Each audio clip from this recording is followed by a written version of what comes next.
Hey, MTB in Wyoming, what's going on? Kimberly, Kathleen, Little Door 2, 20 on others joining over on Instagram's coming up pretty quick.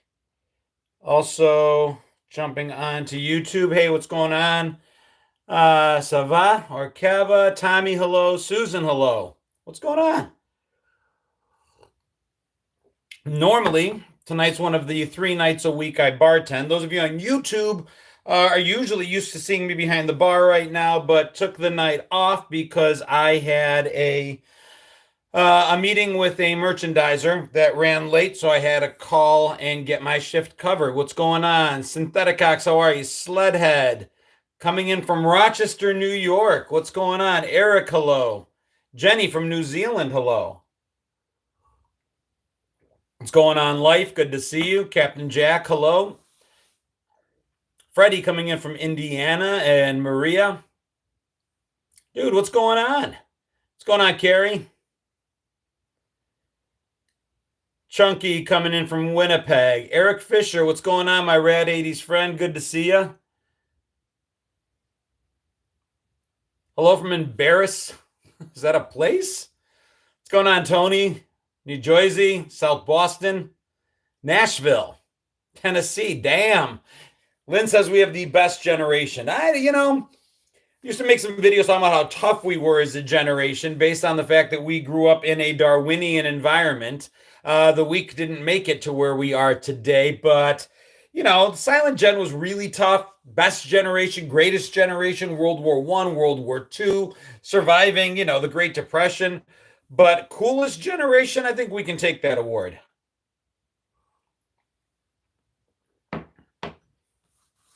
Was just online looking at different conventions, trying to plan out the rest of 2025. I see Wirehead. I think people are saying thank you for the memberships. I know Wirehead yesterday or the day before was giving out some memberships over on YouTube. But yeah, I got back from Orlando. So those of you that were in the Orlando area, I met dozens of you guys at MegaCon in Orlando. And it seems to me like a really, really good way to get somewhere where a lot of you guys are going. Not necessarily for comic books, even though I am a comic book geek. But thank you so much. A lot of the stars that we grew up watching are doing the convention tour right now, the convention circuit. I got to meet people from the Breakfast Club, from Karate Kid, from Happy Days. I got to meet Ron Most, Ralph Malph, Anson Williams, who was Patsy Weber, and even Richie, even the big guy himself was there. So that was really cool, and it's just a really, really, really good way to make content, see some of the stuff we grew up watching, and meet up with you guys. So my stuff is in my link tree. There's an email address, genxjono80 at gmail.com. I probably should have made that an AOL address now that I think of it, but it's Gmail. Clint Howard was there. Ron Howard was there. Even his daughter was there. But if you guys have a major convention coming anywhere near you, and you give me a couple months lead time, who knows? They're being really cool. MegaCon gave me a couple press passes, which allowed me to share a lot of the content directly to YouTube. It was really fun. Can you day Bobo? I don't know what that means as far as day Bobo. Okay. I actually reached out to, so somebody just asked about GalaxyCon. That's one coming up in Raleigh. If you stare at me with those beautiful eyes, I die. That's funny.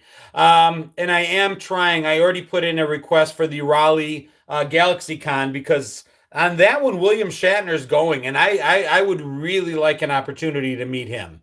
I've heard, be careful of meeting your heroes. Sometimes they don't stack up. But I'm going to give it a shot. Jay says I look like Biggie Smalls. So, okay. Kat, thank you for the comment on the eyes. Appreciate it. Hey, Kristen. Robert says, John, I know you like Star Trek, the original series. Did I ever see the other 90s show, Babylon 5? Watched a little bit of it. I was definitely more of a Trekker. Shatner's awesome to talk to. That's cool. I hope so. What's going on, Truly Outrageous 80s? Good to see you. That one is in July, I think, in Raleigh. And again, I already applied for press passes, so as long as they allow me to, I'll plan on going. Thank you, Kat. There's one that I'm just going to miss in Lexington, Kentucky. It actually starts this Thursday. It's a comic and toy convention in Lexington, Kentucky, and it looks awesome.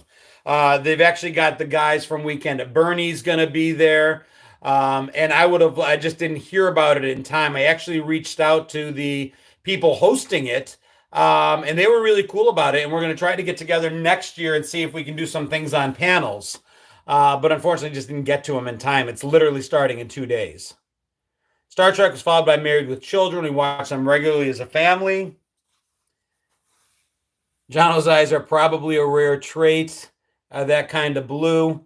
Colin, great to see you as well, my friend. Since we're on the topic of old TV shows, did I ever watch Hogan's Heroes? Dude, I loved Hogan's Heroes. Thank you for the $5 donation, by the way. Appreciate it. Both my parents are Greek. Neither of them had blue eyes. It's a recessive, long-buried trait. But yeah, no, nobody in my family has blue eyes but me. I loved Hogan's Heroes. I absolutely loved it. It was a show that my older brother Nick introduced me to. Yeah, I've talked about it before. It's something that we never think about it. Could you imagine that pitch today? Pitching a production company that, you know what, I've got this idea. I want to do a show set in World War II. And hang with me now. It's going to be in a prisoner of war camp. And yes, there's going to be Nazis, but they're going to be funny, friendly Nazis, goofy Nazis. Dude, there's no way in the hell that show would stand a chance in getting produced. People would be offended all over the place, missing the point entirely. That the show was made to make light of, to diminish, to bring down the people with that sort of point of view in the world. And in fact, if you ever watched it, LeBeau, the actor who played LeBeau, the French prisoner of war, was literally a prisoner of war himself and loved what the show was doing in order to knock those people down. Listen, we may disagree politically, right? You may be on one side of the political ideological spectrum. I might be on another. But I promise you, no matter how liberal or conservative you are, if you're a parent, we meet somewhere in the middle on what we hope for our children. If your parents are still with us, we meet somewhere on the care for the elderly, for education, for healthcare. We care about the same things because we came from an era where we all agreed on the problems. We knew what the problems were. We disagreed with the solutions. But we're a generation of people that basically agreed, okay, this is broken. How do we fix it? And we may disagree on how to fix it. We may passionately disagree on how to fix it. But we were more of a I'll hear you out generation then than today. And that's why a lot of the shows we were able to watch, they were allowed to get greenlit, the movies, the comedians. It was just a different era. Speaking of things we watch aren't likely to be successful today, what was the first music video you ever experienced? Dude, that's a good question. I love these Q&A lives. For me, so we're the only generation that sees music. I don't know if you've ever thought about it. Baby boomers are the radio generation. They grew up listening to music on the radio, and we did too. And millennials, younger millennials and beyond, much lesser extent experienced radio. They were the Spotify, they were the Napster. They curated their own musical experiences. We watched music. By the time we came along, we're the generation that was at the exact right age to enjoy MTV, and it was gone when we were done. It ended in our generation. First one I think would be Dire Straits. I think it was that early MTV experience with the Money for Nothing on Dire Straits. You know, when I hear the song, I see the video. First video I ever played was the Buggles. You're right. Video killed the radio star, and then internet killed the video star. But Dire Straits played a lot on rotation during that I Want My MTV thing. So I remember that one a lot.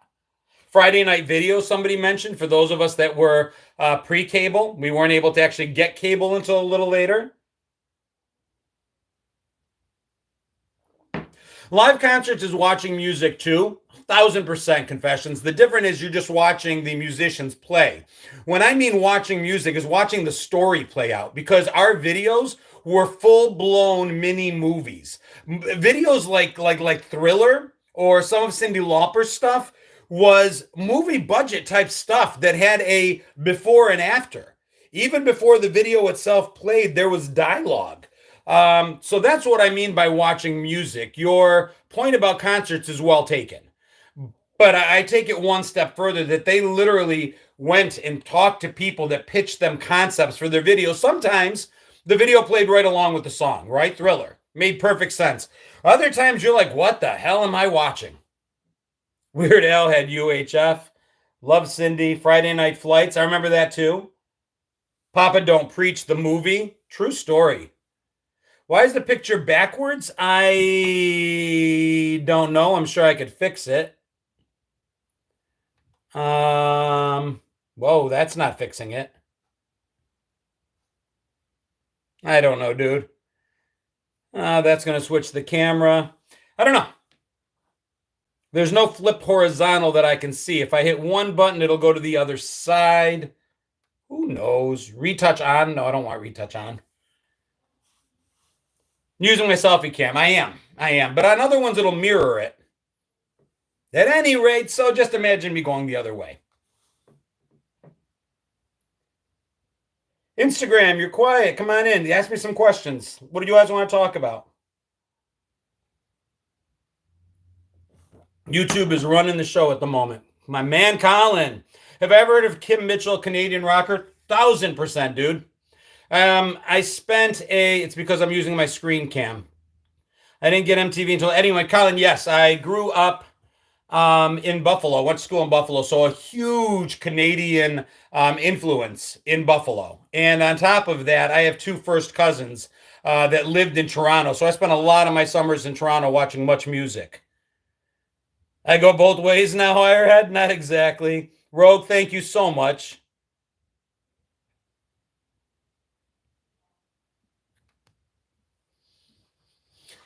Go for a soda. You and your daughter both have those eyes. Yeah, she got my eyes. My older one got my sense of humor. The younger one got my eyes. It's coming in, Lynn, from the East Coast. Van Halen or Van Hagar? Put me where I absolutely... Oh, Batavia native. What's going on? Definitely drove through Batavia a lot from Buffalo back to Rochester. Van Halen for sure. Frontman, you got to give it to David Lee Roth. But that said, I loved Hagar. I've got nothing against his time with Van Halen. It was great music. I still bought the albums. Do I have a pogo ball? I do not. I was never even able to make a pogo stick work. I remember my neighbors had a pogo ball. I was no good at it. Do I have a favorite 8-track or vinyl?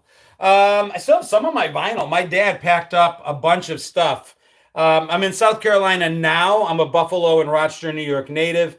My dad packed up a lot of stuff before we sold our house, and I didn't find the box until after he passed away 3 or 4 years ago. And in it was a bunch of my little 45s, so I still have some of those.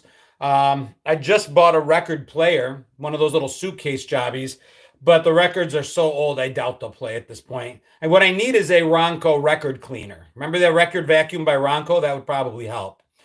Was I able to go into the Bills games this year? What do I think of Josh Allen? I headed back to Buffalo for some content. We did a tour of all the places we used to hang out in our 20s. I went back to Duff's, which is my favorite wing place. We went to Gabriel's Gate. We went to where the old Pink Flamingo in Buffalo was, all these bars that we used to attend. And we also caught a preseason game. But no, I didn't make it to a regular season game. I love Josh Allen. I think he's a great kid. Luna, I'm sorry to hear that. Hope things get better. Here's the thing about vinyl. Here's the thing about our generation. I remember my parents' 8-tracks. And for me, my parents' 8-tracks were all Greek music. Big Dave K, hello from Iowa. Come on, we all know Rush was the best band ever next to Queen and Pink Floyd. I have a huge appreciation for Pink Floyd, The Wall, Dark Side of the Moon. Listen to those endlessly. Queen, I started to appreciate later in life. I had zero idea growing up just how talented the vocals were with Queen. Absolutely incredible. And Rush, I'm just really starting to make my way back to them now. So yeah, yeah, yeah, yeah, absolutely, without a doubt. But and you guys will notice on YouTube, those super chats will very quickly get my attention. As things go flying by, I try to keep up with comments, but it's a lot of you and one of me. But those comments slow everything down and I see them. So that's kind of cool. Favorite concert 80s t-shirt was probably Metallica, an original Metallica shirt, probably would be the one. Wish I still had it. The other thing I was saying is, so I remember eight tracks. I remember what they sounded like. I remembered cassette tapes and listening to the cassette. You could actually sitting in bed after everybody was asleep with it down low. You could literally hear the cassette turning as you listened to the music. It was almost subliminal in its sounds. We didn't realize we heard it, but if we listened, we it was there. And then we went to our LPs or our albums, and you could hear the dust. Yeah, Quark, exactly. The click click of the cassette. You could hear the dust under the needle. You could hear the crackling. And then CDs came along and promised us clean music. And I got to tell you, I hated any other kind of music once I heard that. I loved the promise of digitally clear music. It was an incredible experience to put on a CD, especially in my car, right? Where the speakers were right there and blare it up and just hear it. And now, as an adult, 55 years old, now and only now am I starting to appreciate the imperfections in this world. And that includes the imperfections of cassette tapes and LPs and albums. It adds a texture to the sound. So that was pretty cool. I saw Colin hit me up again. Let me go back. Neil Peart is the greatest drummer that ever lived. Not going to get much of an argument out of me there. Never paid much attention to the drummers, if I'm being 1,000% honest. First concert was Styx at the Carrier Dome in Syracuse. Did I ever go to Silver Stadium show of Aerosmith, Metallica, and Black Crowes? And I was in Buffalo by that point in time, so I'd already left Rochester then. Cindy Buckner, I see you. Thank you so much. Thank you so, so much for the super likes, guys. CDs are okay, but we're going to buy the up. So they're making a comeback. I mentioned this a couple times, and here's what I love about LPs. So Atlantic Records, whether you're a big fan of the music or not, Atlantic Records gifted me this set. It's Hootie and the Blowfish, the Atlantic years, 1994 to 2003. And the thing about albums that kids that didn't collect them don't understand is the art. It's the fact that it's a visual experience and not just an audio one. It's the album covers much bigger and much more pronounced than any cassette or CD could show. It's inside the sleeves and the information they would share there. Hey, Sheila, what's going on, sweetie? I learned to reappreciate this stuff now as I'm older. And so when they contacted and asked if I wanted the CD box set or the LP, it didn't even take me a second. The lyric inserts were the only way we could actually know if what we thought we were hearing is what we were hearing.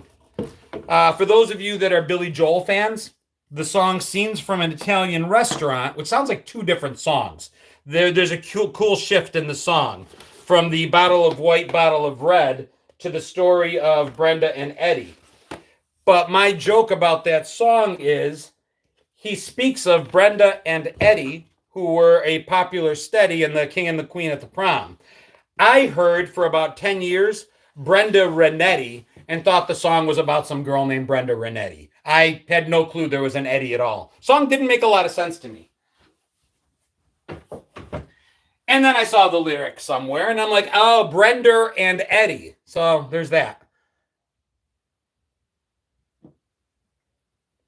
So I'm definitely going to be growing out my record collection. Record Hound, who is a regular follower on YouTube. I don't see him in today. I'm going to have to start hitting him up and seeing what we can find. Hey, Short and Sassy. Hey, Carl. Hey, Jody. J-Star from Canandaigua. Good to see you.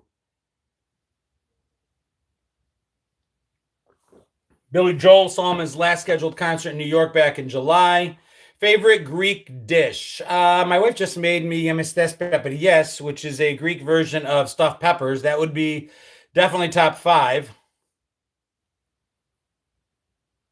Kyle N, welcome to the Honorary Xers. Thank you for supporting the YouTube page, brother. What's going on, Gina? I see you. How are you? J-Bone, the one and only. Hello, coming over on Instagram. Keep liking that Instagram feed, guys. We are way behind on Instagram compared to YouTube. Not that it's a competition, but if it was, you'd be losing. Maria says, I love listening to my old records. Still have a bunch. Just got the new Cure record, and it brings back so much nostalgia. My mug matches my eyes. It's my superhero dork. For right-handed people, this mug, I guess it allows me to appreciate it, but I always thought when mugs were facing you, well, I guess that's like the video generation. But I always thought other people should see it. Maybe I should drink left-handed. What's going on, Joe Dirt? There's your shout-out. I have striking eyes. It doesn't hurt that I'm staring straight into a ring light. So the lighting helps. First concert was AC/DC. Am I a lefty? No, but it would make it easier to drink the mug, right? Did I ever use albums to roll joints? No.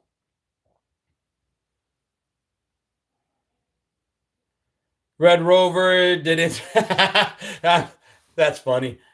Dearborn, Michigan, how are you? First album was Endless Love. Go Cubs, go. Actually, we're coming up on that being a thing.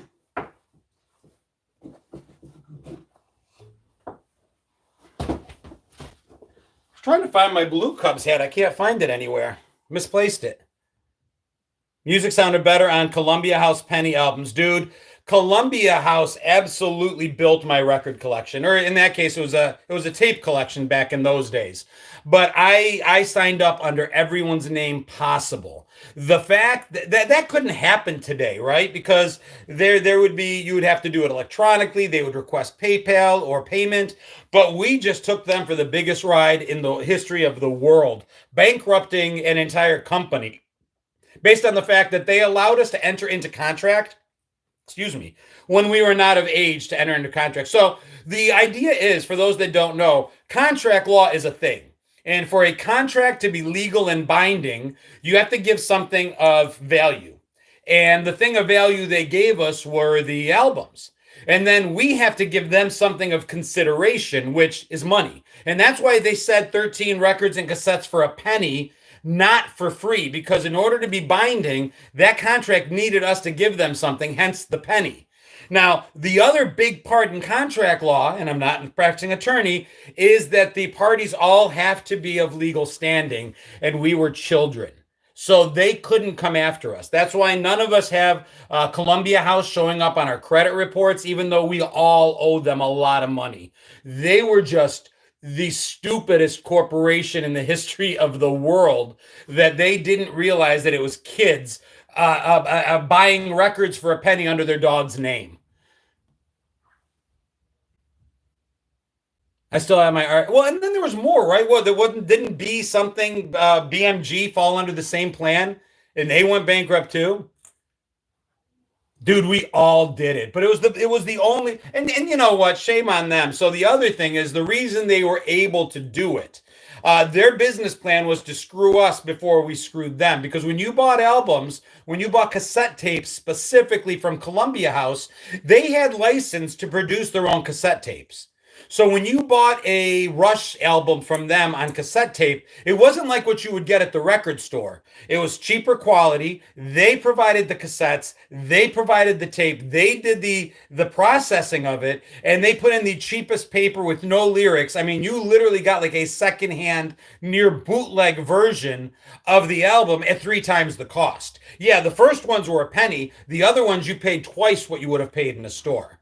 So they really came at us, and, good luck to them. They tried, but unfortunately they hit the one generation that I guess you really don't want to mess with, because we took them for a good old ride for a penny. I wish I could take a picture of the stuff my husband has. I hope we're talking record collection, because otherwise this isn't the account you're supposed to share those pictures with. I would sell my tapes for $5 and paid a penny. Yeah. My best friend is Greek, grew up in each other's homes, spoke Greek and Arabic, knew every word his mother said. That's awesome. Yeah, both my parents Greek, both my in-laws Greek. My wife is Greek, and our kids should speak much more Greek than they do. All that being equal, we didn't focus on it. I have at least 175 albums. Janet, their life, is that you under Janet's name now? That's awesome. Multiple checking accounts and paid with fake money. Am I fluent in Greek? I am, Big Dave. If I'm being complete, I mean, honestly, I'm pretty sure my first language spoken was probably Greek because when my parents came over in 1964, my dad came over first, worked for a year in order to save up the money to bring my mom over. Then they had my older brother in 66, me in 70, and my younger brother in 74. Colin says, I wish I could send a photo of my record collection. You go ahead and email it to me. Hit my email up. I'd love to see that stuff. I'll share that stuff. So all three of my brothers were, we grew up in this country, we were born in this country. My dad had to get sponsorship from, it's crazy how he described how he came over. He had to get sponsorship from a friend here that signed off and said that he would support my father if my father couldn't support himself. And my dad had a sign that he would in no way ever infringe upon the country, not eligible for welfare or anything like that. And then the church on top of it had to sponsor my dad to get him over. So he did all of that, worked for a year, got my mom over, had his green card, she got hers, and we assimilated. My parents' big rule was only Greek in the home. We couldn't answer in English if they asked us in Greek. They wanted us to maintain it.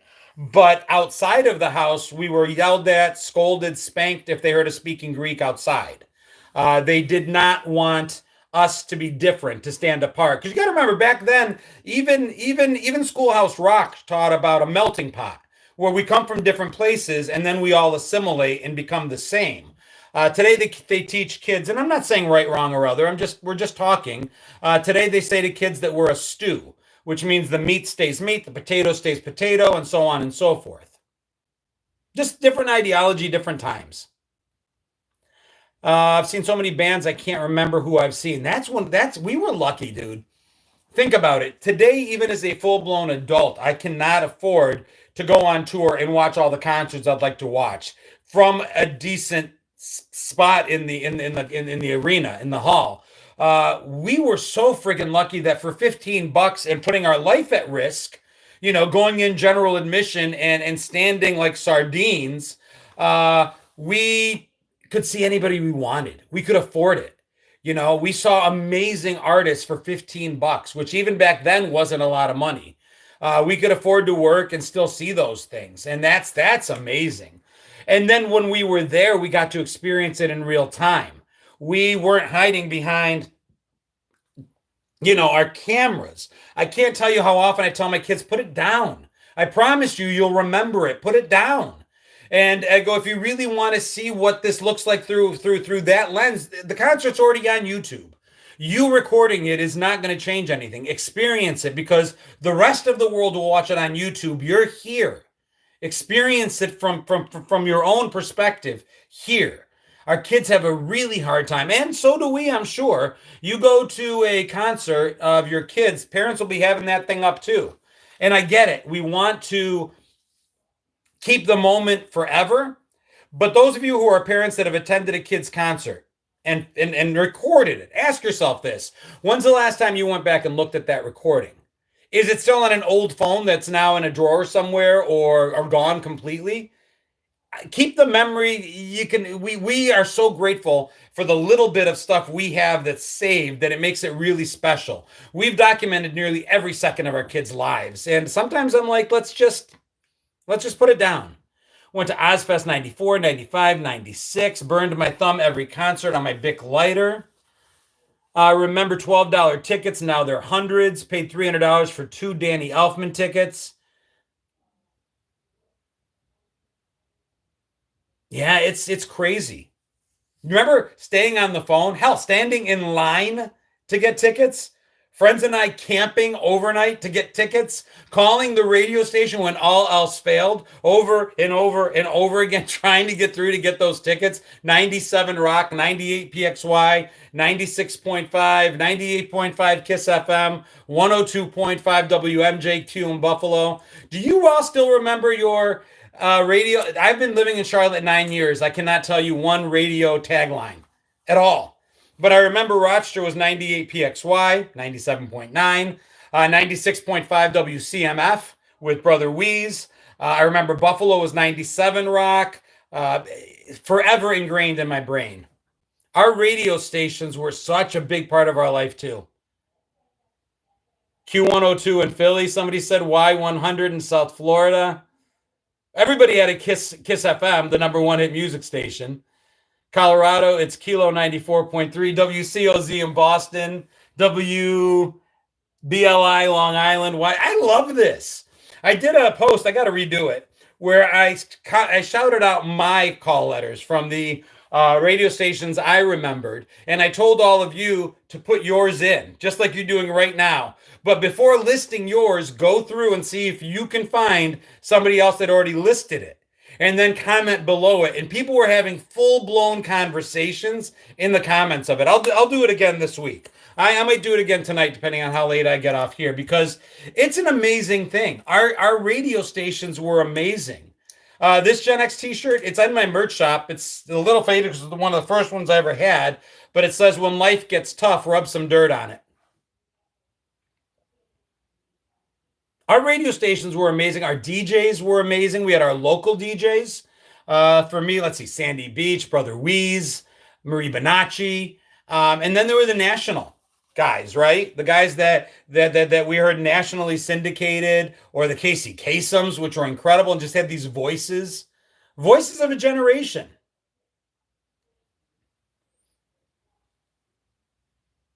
For those that like the shirt or want to support Dr. Demento Show, that's one, Snorton Norton. There's a link in every single one of my bios. You will find it. Check out D. Snyder's House of Hair radio show, Hours of Old School Metal. I'll do that. I actually submitted a letter to Casey Kasem and he read it on the air. Y'all remember the long distance dedications? Tell us what WCMF stands for. I thought it was just the radio call letters, but it was 96.5 WCMF Rock with Brother Weeze in Rochester, New York. Sandy Beach on Rock 102. Yeah, Sandy Beach for me was on it was 102.5 WMJQ in Buffalo, New York. Damn, I can't believe I remember that. Thank you, Laura. If you guys want to laugh, I love Casey Kasem, but if you want to see proof that he was just a regular person, over on YouTube or Google, if you Google Casey Kasem rant, he does this rant that got released, and he wasn't real happy when it first got released. He learned to have some humor about it after the fact. But it's this rant where he's talking about one thing, and then he needs to go right into a long-distance dedication. Has anybody heard it?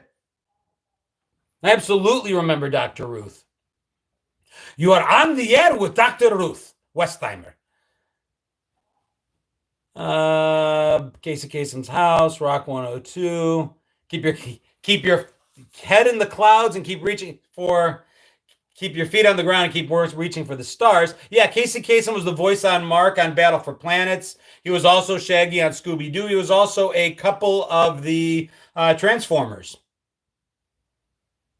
That's it right there. Big Dave just got it. Casey Kasem lost his once because he had someone play the wrong tempo. Oh, for some sad news. So that was it. He was going to go into this story about a dead dog, a beloved pet. But he was going from an up-tempo song into that story, and he lost it. He's like, how do you bring me in? You do it to me all the time, going from this up-tempo song, kind of like girls just want to have fun, and now I got to talk about some effing dead dog. And he lost his mind. It's great to listen to. 99.1 plays Casey Kasem. Yeah, I'll still listen to on Sirius. They'll play some of his stuff on 80s on 8 as well. They'll go through and play his, going back a few years and do the whole top 40. Fonzie says, hey, Wolfman Jack. Yeah, I will definitely do that post. Watch for it because it's a great thing to watch in the comments. The people just finding people. I even had friends that didn't realize that they had both followed me, that they both went and found each other in the comment section. Pinky Pescadero, close. Pinky Tuscadero and Leather Tuscadero.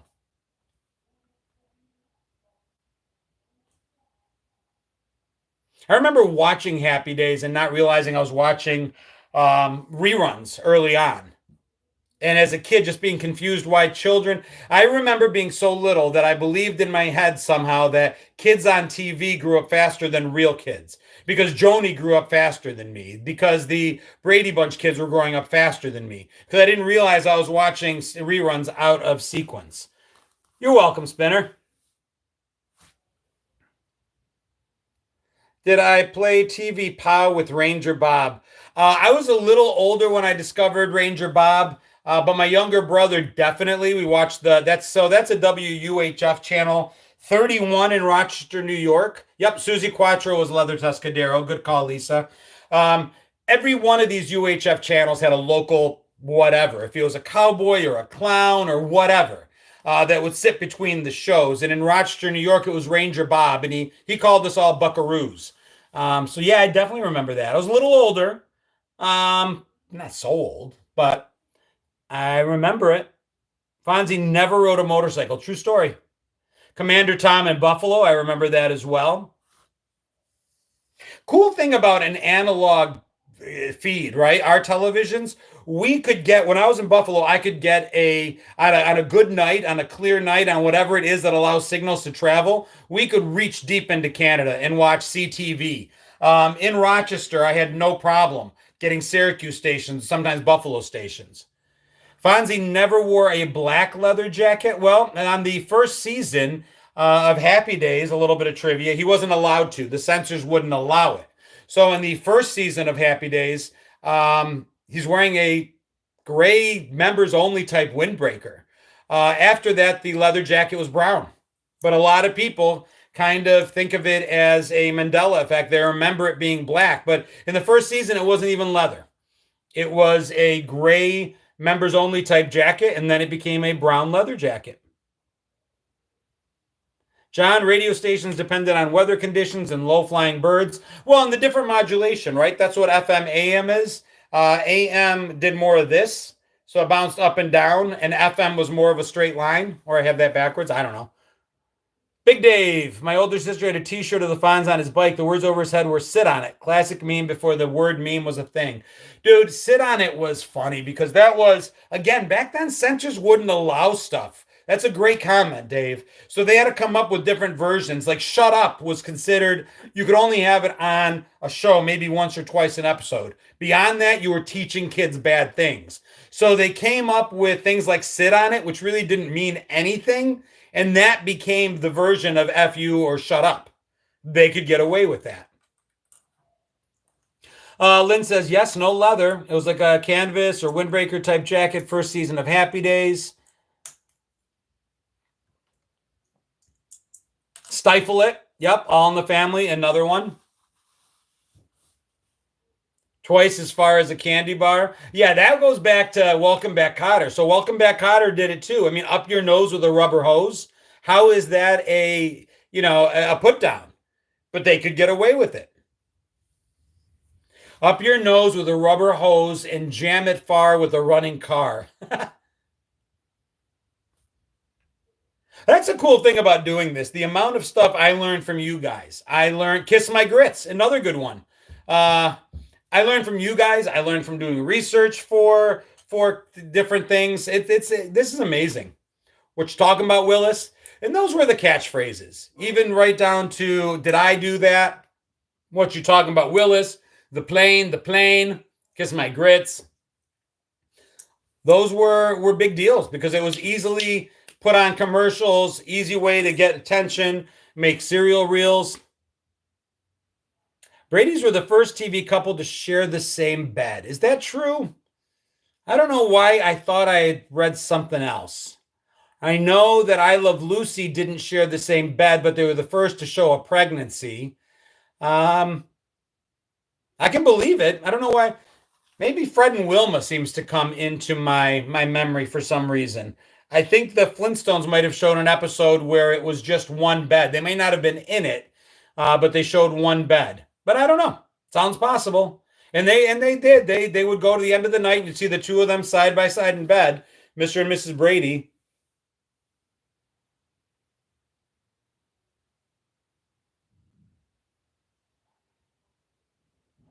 Chef Stefano Valenti just joined. Welcome over on Instagram. I love D from What's Happening. Sassy, especially with Raj. Shazbot. I don't know what it is about YouTube. Let me see. Kevin, you got moderator status, right? Yay, nay? No, I don't, but now you do.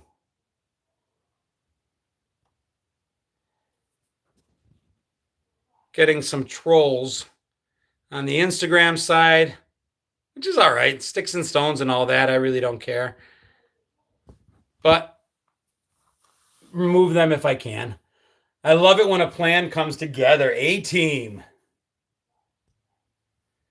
Sanford and Son. I was watching an old Sanford and Son episode, streaming it. And dude, the language that was, you couldn't, it's so funny that we're coming off a conversation of like, sit on it and kiss my grits. That was how they got around censors in the late 60s and early 70s. And by the mid 70s, Fred Sanford and what was his sister-in-law's name were throwing the N-word around like it was Nike. I mean, absolutely insane. The big one, I'm coming, Elizabeth. Esther, that's it. Thank you. Trolls wouldn't have survived our childhood. No, because there's no keyboard to hide behind.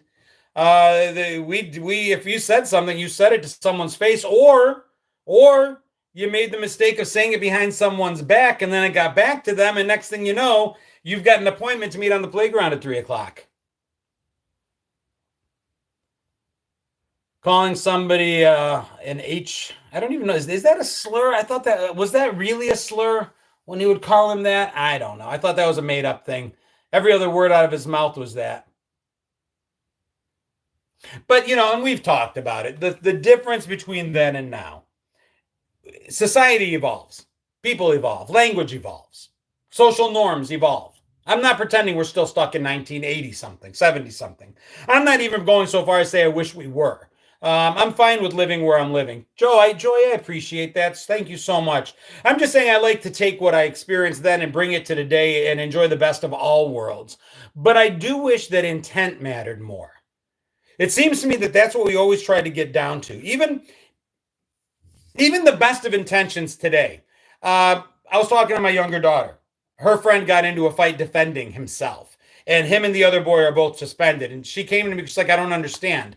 And I was honest with her, I don't understand either. This zero tolerance around fighting thing, I don't agree with it. Intent matters. Consequence matters. Attributing fault to someone matters. To say that, no tolerance, no, that's just saying you don't want to get to the bottom of who started it.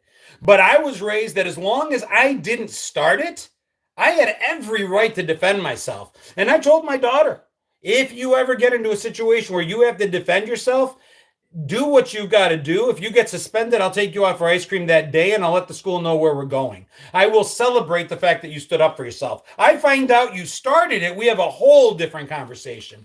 But intent should matter. If someone's intent was to make someone laugh and they misspoke, they're not worthy of being canceled. It was a bad judgment call. It was a learning opportunity. Somebody's intent is to be funny, like Richard Pryor or any of the comedians we grew up listening. The intent matters. So let's figure out what the person intended. And sometimes things that are seemingly harmless come with a really ill intent, malintent. And they should be held accountable for that too. My mom would ask if I started it or finished it. Yeah, I was always too little to finish it. My mouth would finish it. I always had the ability to finish things with words, if not with actual fighting.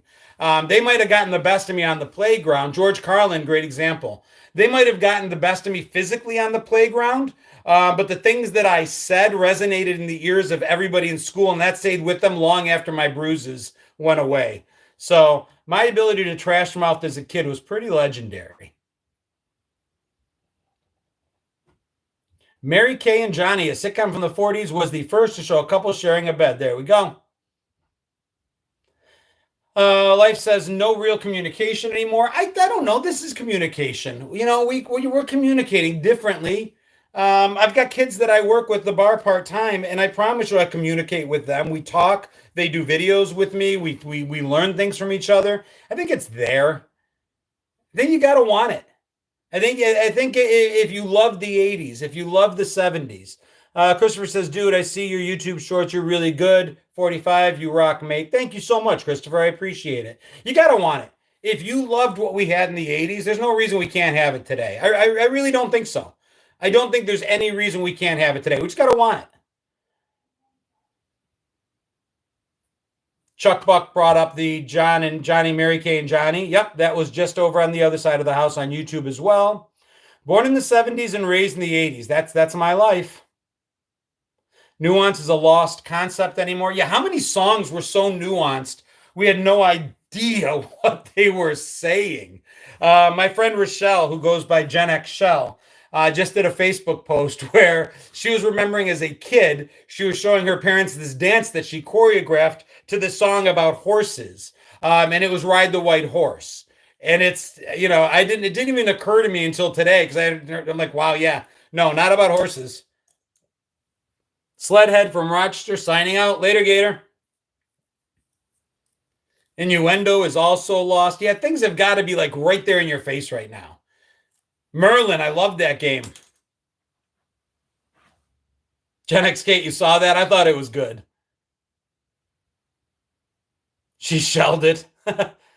I'm told to get with the program and stop getting stuck in the 80s. Nah, don't get stuck there. But like I said, there's no reason to leave the best of what we had behind us. Sing it loud and say it proud. Let them know. I mean, there's no reason. People will every now and then say, why do you talk about that all the time? Because that's my lived experience. And I'm talking to other people that's their lived experience too. And here's the thing. The internet's a really big place. There's some place for everyone to be happy, no matter how perverse you may be, no matter how weird you may be, no matter how cool you may be or political you may be. The internet's a big place. Go find your happy place. Go. Just no need to leave a comment. No need to tell me. Just move on because the people that are still here are here for a reason. And we're not stuck in the 80s. We're hanging out with friends we didn't know we had. And that's a pretty cool feeling. Trevin says, I saw in Astoria, Oregon, June 5th through 8th, there's a Goonies weekend. What are the Gen Xers that you want to send on the town? Dude, you know what? I might make a shot at that. I've talked before how I'm mutuals connections with the guy that owns the Goonies house. I will look up the details on that, and maybe I'll give that a shot. I've always wanted to see the last Blockbuster, which is in Bend, Oregon. Maybe just make a weekend out of it. Fly out there and see what I can see. It's not an airport. No need to announce your departure. It's not even the departure. I've never once in my entire life left a comment on something I didn't agree with. 9 times out of 10, I didn't finish the video. As soon as I realized it was going in a direction that didn't make me happy, I moved on. I don't belong there. It's not for me. Everything doesn't have to be for us, for you, for them. Kids today, that's their number one failing. They think that everything has to be, and I'm not saying all kids. I won't make that mistake. And I'm not saying just kids. It's a mentality that crosses generations, but seems to focus on the young because they're the most apt to fall into the trap of thinking the world owes them something. People owe them something.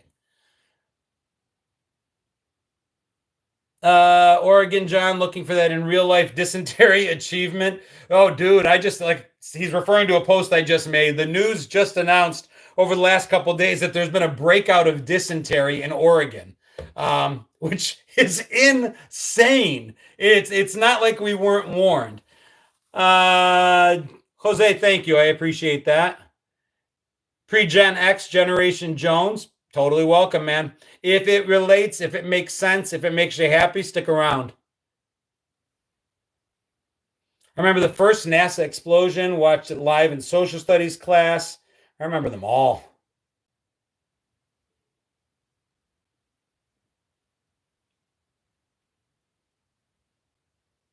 Just trying to catch up. Skating rinks were our social experience. Laura, it was all social.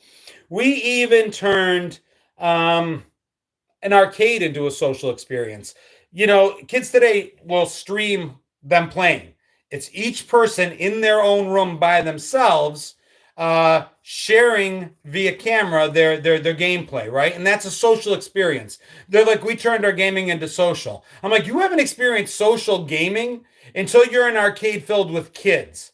putting your quarters up on the screen, standing shoulder to shoulder with people watching somebody play. If you were an amazing Pac-Man player and could go screen to screen to screen or incredible on pinball, you would draw a crowd. People would hover around the machine and watch you play.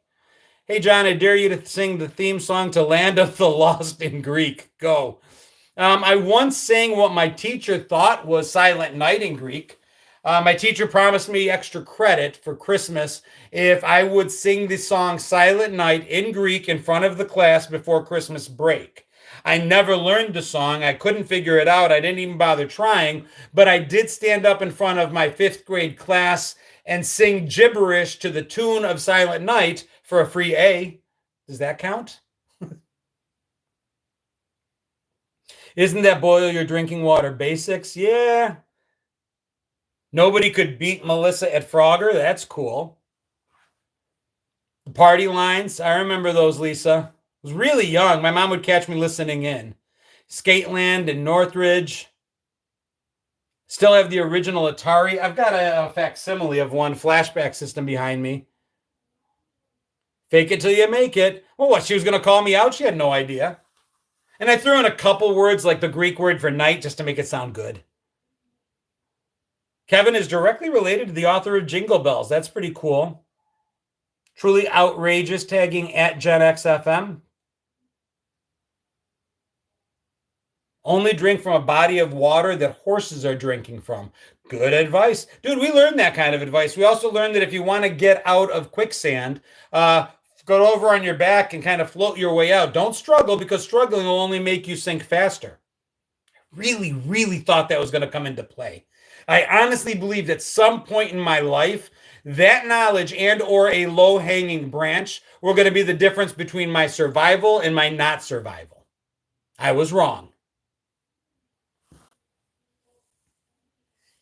We would gather at someone's house who had Atari or Intellivision after a trip to the corner store for candy. That's awesome. That's awesome, Kate. And you always knew where your friends were. All the bikes would be out front. I don't know where the quicksand is, man. Maybe it's in the Bermuda Triangle. I never found that either. But every show we watched, from Gilligan's Island to the $6 Million Man, Lone Ranger, always quicksand was a staple of the storyline. What if there's no horses? Then you don't drink until you see one. Stop, drop, and roll. Do you know why they stopped doing stop, drop, and roll? This is sad. There's a reason they don't teach it like that in school anymore.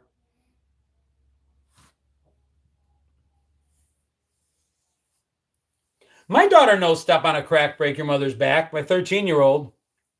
So apparently fire departments advocated against teaching stop, drop, and roll and adjusting it to teach younger children when to stop, drop, and roll, because simply showing them an image of fire and saying that when you see, kids started seeing fire and stop dropping, and they would just roll around instead of getting out of the building. And instead of seeing fire, screaming, and self-preservation kicking in, they just stopped, dropped, and rolled, even though they weren't on fire.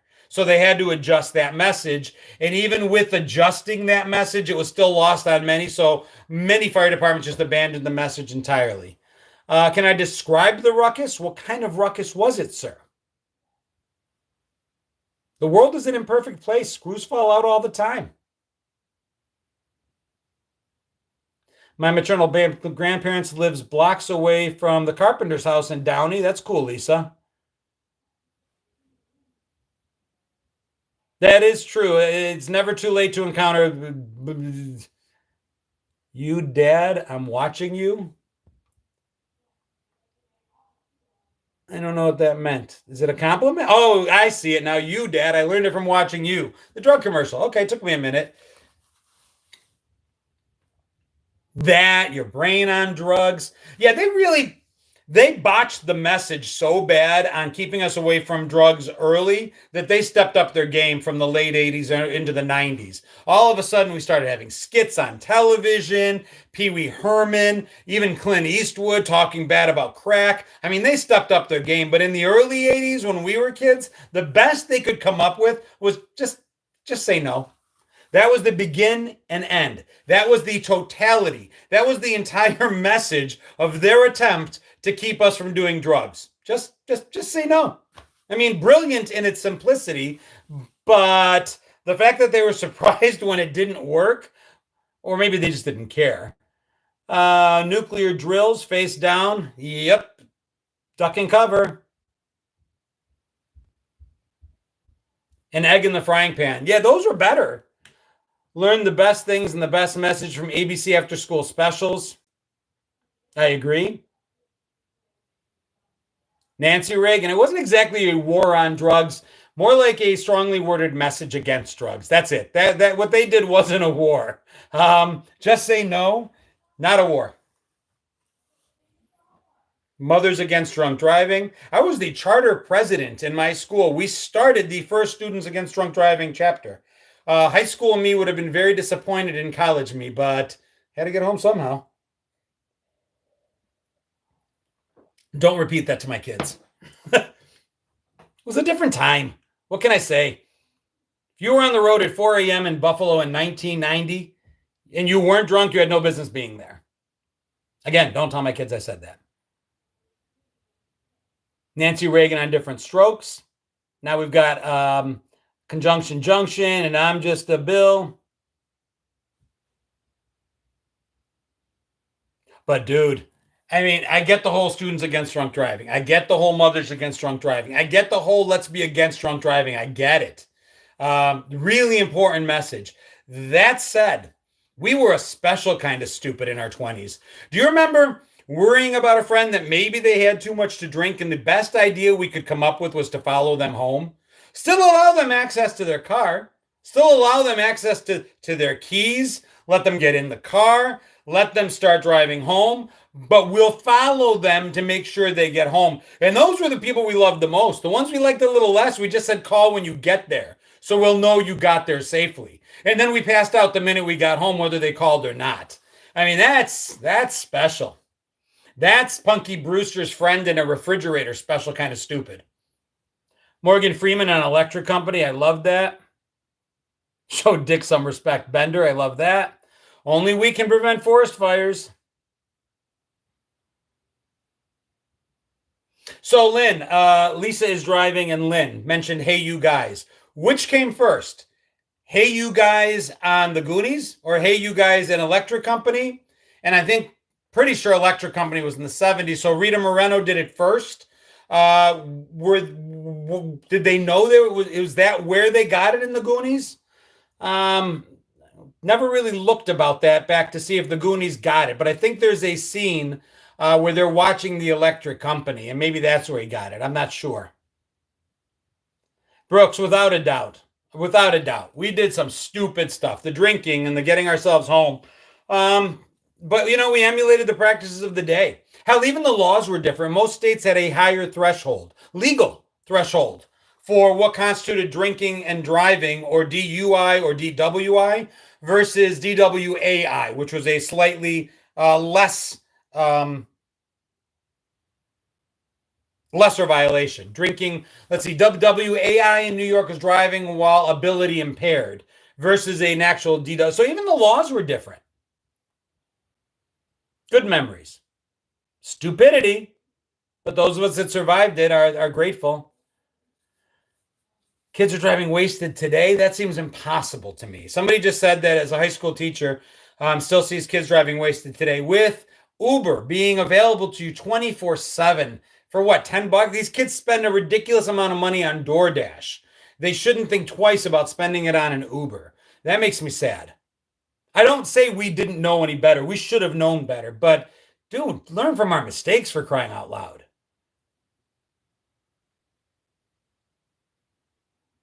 It's a beautiful day in the neighborhood. I love it. Butterfly in the sky. You guys make me happy. Jenny Pounders. Jenny Light.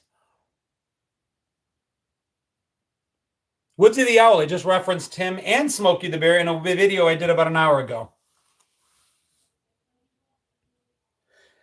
All right, guys. We're coming up on an hour. Just really wanted to jump on and say, hey, took on a life of its own. Big wheel. I love drifting on mine. The rest of the week's schedule, Friday, 5:30 p.m. Eastern time. we'll have our show, the Three View Mirror podcast, on YouTube live. Jump in, be part of our virtually live studio audience. And then back on Sunday, Facebook and YouTube for the Sunday Night Wonderful World of Generation X. We do that every Sunday night, 8 p.m. Eastern time, a little more structured. But again, you guys dictate the conversation with your comments, and I do my level best to keep up. Bourbon. Oh, Dave, what's going on, brother? I should do a live from Duff's Friday night. Dude, I would love that. That would be beyond awesome. I got to hook up with your social media account. I don't know if you run that or somebody else does. We could have some fun with that. And we do got to talk. I'm going to be in Buffalo July or August, depending on what tickets I can round up for Bills, either preseason or regular. I want to meet up and have some fun. This has been a treat. I feel like Quantum Leap back into the 70s. Nah, we don't go back anywhere. We don't go back to the 70s and 80s. We drag their asses here. That's the magic. It doesn't do anybody any good for us to go back. We just got to bring it forward. Go to a party, drive home like Alan Keller. Going to a 24-hour greasy spoon after a concert. True facts. Very cool, man. That works for me. Absolutely works for me, Chris. All right, Dave. All right, all of y'all. Dave, talk to you soon. Chris, thanks for being on. Wirehead, thanks for being on. Lisa's thriving. I see you, Short and Sassy. Good to see you, Doug. All of y'all. Nothing but love. See those of you that are Friday regulars, 5:30 p.m. Eastern time over on YouTube. Sunday night, Wonderful World of Gen X, 8 p.m. Eastern time on YouTube and Facebook. And the rest of y'all all over the show. Have a good night. Take care. Love you all. See you soon. Stay rad, as my buddy Chris would say.